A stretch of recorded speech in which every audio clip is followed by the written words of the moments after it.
Good morning दोस्तों, कैसे हैं आप सब। आई होप आप स्वस्थ होंगे, मस्त होंगे, अपने घरों पर होंगे। मैं हिमानी मनवाल नेगी फिर से हाजिर हुई नई वीडियो, नया ब्लॉग लेकर। ब्लॉग की शुरुआत अभी मैं घर से ही कर रही हूँ और आज पूरा दिन बहुत ही मजा आने वाला है क्योंकि हरिद्वार में है वुमेन्स इवेंट।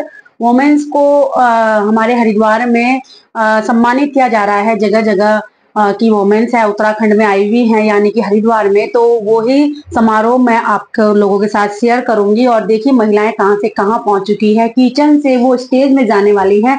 तो आज मैं आप सभी के लिए मजेदार इंटरेस्टेड वीडियो बनाने वाली हूँ। इस वीडियो में पूरे बने रहिएगा। पसंद आए तो लाइक कीजिएगा, आप भी बनना चाहते हैं तो कमेंट कीजिएगा, और आपके दोस्त वगैरह हैं तो उनको शेयर भी कीजिएगा। चलिए दोस्तों, आज ब्लॉग की शुरुआत हमने घर से की है। मिलते हैं आपको सीधा इवेंट में ही। वहां पर पूरा दिन क्या होगा, कैसे कैसे होगा, कौन कौन महिलाएं आएंगी, तो बहुत ही मजा आने वाला है दोस्तों। चलिए वहीं पर मिलते हैं आपसे। तो हम दोस्तों हॉल पर पहुंच चुके हैं और अभी जो हमारे साथी हैं वो अभी पहुंचे नहीं हैं। और अभी हम अंदर का जो सीन है वो आपको दिखा रहे हैं। और यहाँ पर स्वागत के लिए हमारी वुमेन शक्ति लगी हुई है। और आप देख रहे होंगे हॉल में कितनी अभी संख्या है और अभी तो स्टार्टिंग हुई है। देखिए दोस्तों, हर जगह महिलाएं दिख रही हैं। 90% महिलाएं आ रखी थी, यानी कि आप समझ सकते हैं कि इन महिलाओं के लिए भी संडे का दिन ही होता है और कामों को देने के लिए इनके हस्बैंड की छुट्टी भी संडे को ही होती होगी। ये जो है वो सारा काम संडे को ही करते होंगे। बच्चों के स्कूल का काम है, बच्चों की पढ़ाई है, बच्चों को बहुत सारी चीज़ें होती हैं ना काम करने के लिए। तो जैसे हम महिलाएं होती है ना, उन सब का बहाना होता है कि हम नहीं जा सकते हैं, हमारे पास काम है, संडे ही तो मिलता है। बट जो उस एक्सक्यूज़ को, या फिर ये कहिए कि जो उस कारण को साइड में रखते हुए यहाँ तक पहुँचता है, वो सच में ही कुछ अलग करता है। क्योंकि यहाँ पर जितनी भी महिलाएं हैं, अभी 12 बजे के आसपास टाइम हो रहा है। मॉर्निंग 11 बजे से इवेंट स्टार्ट था और उसके बाद ये शायद शाम को 4-5 बजे तक चले। तो ये महिलाएं यहीं रहने वाली हैं। इनके घर में भी जो है बच्चे हैं, पेरेंट्स भी होंगे, बहुत सारी चीज़ें होंगी जो वो उनको मैनेज करके यहाँ पर तक पहुँचे होंगे। क्योंकि उनको कुछ अलग करना है। उनको ये नहीं है कि सिर्फ पेट ही भरना है दोस्तों। यहाँ पर जो हमारे चीफ गेस्ट थे उनका स्वागत के लिए हमारे छोटी छोटी बच्चियाँ ने 4 जो हमारे धर्म होते हैं, हिंदू मुस्लिम सिख ईसाई, चारों धर्म में अपना परफॉर्मेंस दिया। और हमारे उत्तराखंड एसपीजी टीम ने भी अपना स्वागत गीत में परफॉर्मेंस किया और मैम का स्वागत किया। जो हमारे सीईओ हैं न्यूट्रीचार्ज की तरफ से, मैम मनीषा मैम आई हुई थी और हमारी अपराजिता कल्याणी मिश्रा मैम भी थी। और उनको हम सुनेंगे दोस्तों। मैंने वैसे तो एडिट की है वीडियो, क्योंकि जो मैम का मतलब सेशन था वो कम से कम पौन घंटा 1 घंटा चला और उसके बीच मेरी बैटरी हो गई थी डाउन। पर मैंने उस चीज़ को रिकॉर्ड किया है, तो वो ही रिकॉर्डिंग मैं आपके आगे चलाऊंगी। और उसमें से वही चीज़ें, वैसे तो सारी चीज़ें बहुत ही ज़बरदस्त थी। उनका जो लाइफ एक्सपीरियंस रहा है, इतने सालों से वो नेटवर्क मार्केटिंग डायरेक्ट सेलिंग से जुड़ी हैं, वो क्यों जुड़ी हैं, बहुत कुछ उन्होंने बताया। पर जो चीज़ आपके लिए भी ज़रूरी थी वो मैंने कैप्चर की है इस वीडियो में। और मैं यही बताना चाहूँगी दोस्तों, टाइम कभी नहीं होता है। पेड़ तो कुत्ता भी पाल लेता है गली गली घूमकर, और उसको भी कोई ना कोई दे ही देता है। जब भगवान ने इंसान को धरती पर भेजा है तो इंसान इस काबिल तो होता ही है कि पेट पाल सके। बट वो अपना ही पेट पाले तो वो एक कुत्ते की तरह ही हो जाता है। और दूसरों को मदद करके, दूसरों का भला करके अगर कोई इस ज़िंदगी को और भी शानदार बनाता है, तो मुझे लगता है कि वो डायरेक्ट सेलिंग नेटवर्क मार्केटिंग को लेकर ही है। जाने अनजाने में हम अगर किसी की हेल्प करते हैं डायरेक्ट सेलिंग में, तो हमारी हेल्प ऑटोमेटिकली हो जाती है और हमें यही सिखाया जाता है। और ये जितनी भी देखिए एसपीजी टीम की महिलाएं परफॉर्मेंस कर रही हैं, तो मुझे नहीं लगता कि शादी के बाद कहीं और स्टेज इन लोगों को मिलता या हम लोगों को मिलता, और हम सिर्फ घर ही घर में किचन में ही सीमित होते। और यहाँ पर आप देख रहे होंगे पूरा हाउसफुल है। ऊपर भी बैठे हुए हैं सभी साथी और नीचे भी। तो दोस्तों ऐसा नहीं है कि ये सब वैले हैं, इन लोगों के पास काम नहीं है, या फिर ये एक तरह से आप लोगों की भाषा में कहें तो फंसने फंसाने के बिजनेस में फंस चुके हैं। अब एक बात मैं आपसे कहना चाहूँगी कि साबुन सर्फ यूज़ करके अगर इनके घर में पैसा आता है तो हमारे बाप का क्या जाता है दोस्तों। तो वही चीज़ है, अपने घरों की दुकानें बदली इन्होंने, अपने यूज़फुल सामान को बदला और यहाँ तक पहुँचे हैं दोस्तों। एक सम्मान जो पाते हैं ना, यहाँ पर 2,500-3 हज़ार की संख्या में लोग हैं और आप देख पा रहे हैं अकेले इन सबके बीच में से, भीड़ में से कुछ ही महिलाएं स्टेज तक पहुँचेंगी। तो ऐसा तो नहीं है कि सभी पहुँच गए, पर कुछ ही महिलाएं पहुँचेंगी, वही हम आपको दिखाने की कोशिश कर रहे हैं। अगर आप अब भी चाहते हैं कुछ करना तो प्लीज़ आप कीजिए और अपने आप को साबित करके दिखाइए कि आप भी कुछ कर सकते हैं। और बिल्कुल कर सकते हैं दोस्तों, हर महिला कर सकती है। और मैं तो ये कहूँगी कि महिलाओं को करना भी चाहिए दोस्तों, क्योंकि महिलाओं पे वो ताकत है दोस्तों जो कि पुरुषों में नहीं है। मतलब पुरुषों में भी होती है ताकत, बट महिलाएं क्या होती है ना, किचन लेको, घर लेको, कोई सा भी काम हो वो आराम से मैनेज कर लेती हैं। जेंट्स का काम सिर्फ कमाना होता है और महिला का काम उस कमाई को सही जगह पर लगाना होता है। तो यहाँ पर महिलाएं अपने हस्बैंड का, अपने भाइयों का, अपने मम्मी पापा का साथ देने के लिए यहाँ पर आई हैं। चलिए दोस्तों आगे बढ़ते हैं और यहाँ पर कल्याणी मिश्रा मैम को सुनते हैं। सबसे पहले अपना क्यों क्लियर करना पड़ेगा।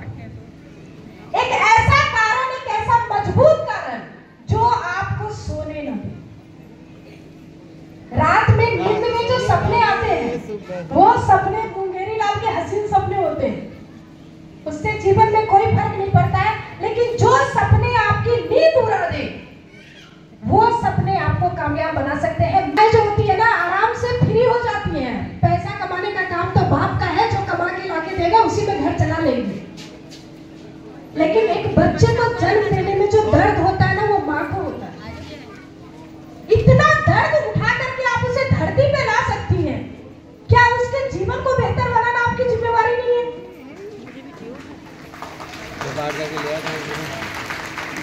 और मैंने उस दिन अपने आप से कमिटमेंट किया कि जो जीवन मैं जी रही हूँ मेरे बच्चे उस जीवन को नहीं जिएंगे। उनके जीवन में कंप्रोमाइज नाम की चीज नहीं होगी। वो जब जो चाहे अपने जीवन में करने की आजादी हो, वैसी लाइफ देने की जिम्मेवारी मेरी है। एक दिन आया, एक बंदा एक सिस्टम लेकर के आया और उस सिस्टम का नाम था आरसीएम।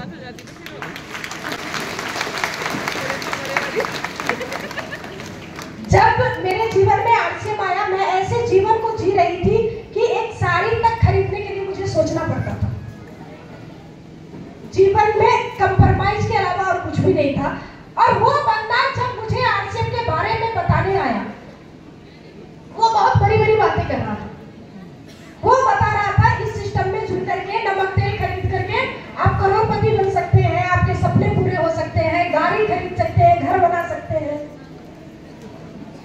मेरे दिमाग में कुछ भी नहीं जा रहा था। लो, आम आदमी को बड़ी बड़ी बातें जल्दी समझ में नहीं आती है। मनीषा मैम बोलती है कि न्यूट्री चार्ज वुमेन के माध्यम से 15 करोड़ से ज्यादा महिलाओं को स्वस्थ बना सकते हैं। ज्यादातर लोगों को लगता है इतना आसान है क्या? आसान होता तो कोई कर लेता। आसान है अगर आपने यहाँ कमांड दे दिया। वो बंदा मुझे जब बता रहा था कि आप इससे अमीर बन सकते हैं, मेरे समझ में नहीं आ रहा था।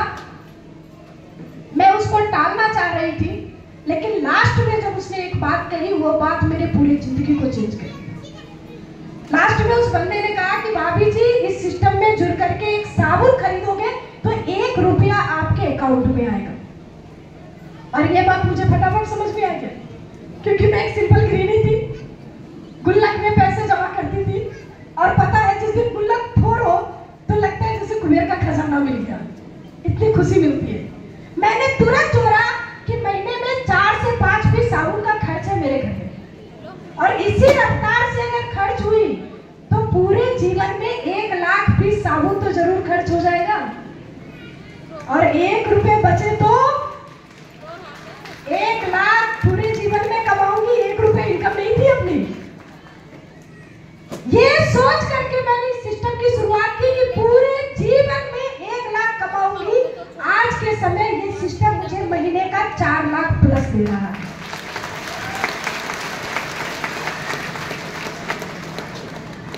आप जो सोच सकते हो ना, उससे कई गुना ज्यादा देने की क्षमता है इसमें। लेकिन फिर सभी को क्यों नहीं मिलता? जिनका कारण क्लियर नहीं होगा, जिनका क्यों क्लियर नहीं होगा, उनको नहीं मिलेगा। गुरुदेव बोलते हैं कि इस दुनिया में कोई अभागा नहीं है, बस अब तक वो जागा नहीं।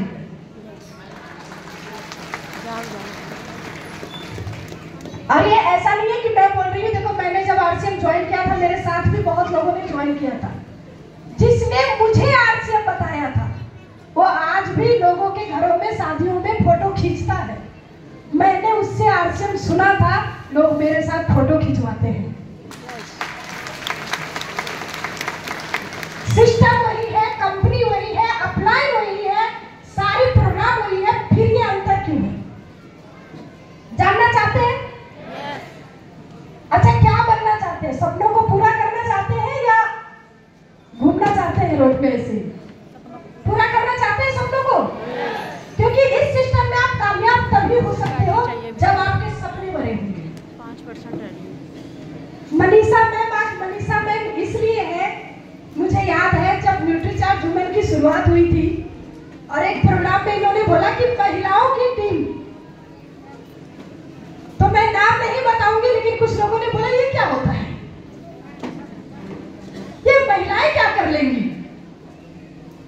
आज के समय अगर उस दिन मैं इस बात को सुन लेती कि हाँ महिलाएं क्या कर लेंगी, वो तो घर पे झाड़ू पोछा करने के लिए आई है, तो आज हम यहाँ भी नहीं होते।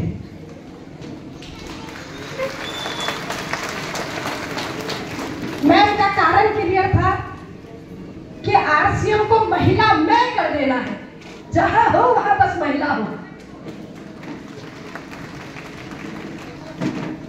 और जब कारण क्लियर हो ना, तो सपनों को पूरा करना आसान हो जाता है। मेरा कारण क्लियर था कि मुझे मेरे जीवन में कंप्रोमाइज नहीं चाहिए। मैम का कारण क्लियर था कि महिलाओं की कुंभ लगानी है। गुरुदेव का कारण क्लियर था कि पूरे हिंदुस्तान में आरसीएम का परचम लहराना है। आज पूरे हिंदुस्तान में आरसीएम का परचम लहराना है। आपका कारण जब क्लियर होगा, कामयाबी तब आपके पास आएगा। और अगर कारण क्लियर नहीं हो तो एक छोटे से आंकड़े से मैं थोड़ा सा जगाना चाहती हूँ, कुछ सिखाना नहीं चाहती हूँ आप लोगों को, बस थोड़ा सा जगाना चाहती हूँ। ये एक छोटा सा आंकड़ा है। खड़ी हो, बैठा के और देखो मेरी एजुकेशन ज्यादा नहीं है, इसलिए मेरे बातों पे ज्यादा नहीं जाना है। ये इंडियन इकोनॉमिक सिस्टम का आंकड़ा है, आप सर्च कर सकते हैं। बड़े बड़े जो सीए लोग हैं उन्होंने इस चार्ट को बनाया है। 1940 के बाद जब से हमारे यहाँ इंडस्ट्री शुरू हुई, उससे पहले हमारे यहाँ जो व्यवस्था थी मार्केटिंग की, वो एक्सचेंज मार्केटिंग थी, या उससे पहले जो हमारे यहाँ रोजगार का व्यवस्था था, वो तो या तो खेती थी या व्यापार थी, नौकरी नाम की चीज नहीं थी। लेकिन जब से इंडस्ट्री शुरू हुई, जब से फैक्ट्री लगने लगे, तब से नौकरियां शुरू हुई। और जब नौकरी शुरू हुई तो एक नए क्लास का जन्म हुआ। उस क्लास का नाम था मिडिल क्लास। और एक मिडिल क्लास फैमिली की जो बात करूं तो 1940 में 4 रुपए जिसके घर में इनकम आते थे ना, वो अपने जीवन को काटता था, अच्छे से नहीं जीता था, कंप्रोमाइज करके जीवन को काटता था। ठीक 20 साल बाद मैं बात करूं 1960 में, 1 जीरो बढ़ गए उस पे। 40 रुपए महीने की कमाने वाला इंसान अपने जीवन को जैसे तैसे करके काटता था। ठीक 20 साल बाद की बात करूं,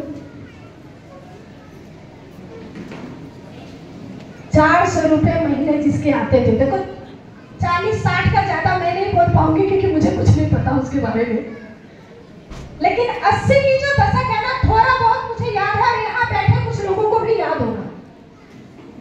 80 के दशक में लेबर क्लास जो लोग थे, जो अपनी जिंदगी को जैसे तैसे काटते थे, उनकी जो इनकम होती थी वो 400 के आसपास होती थी। चलो 80 नहीं भी याद होगा तो 2000 तो याद होगा।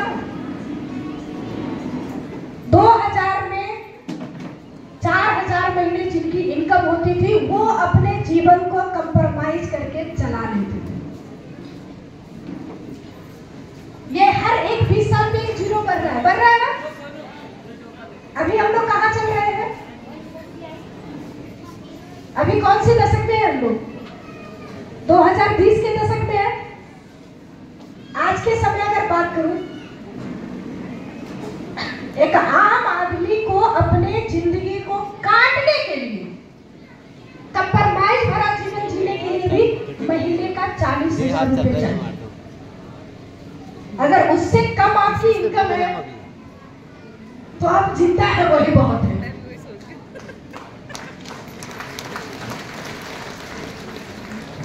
और देखो, ये मैं नहीं बोल रही हूँ, अभी नया बजट पास हुआ ना,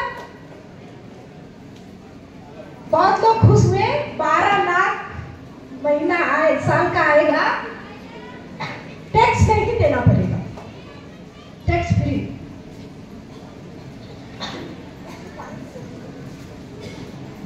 गवर्नमेंट ये बताना चाहती है कि 12 लाख तक वाले तुम भी गरीब ही हो, औकात बढ़ाओ।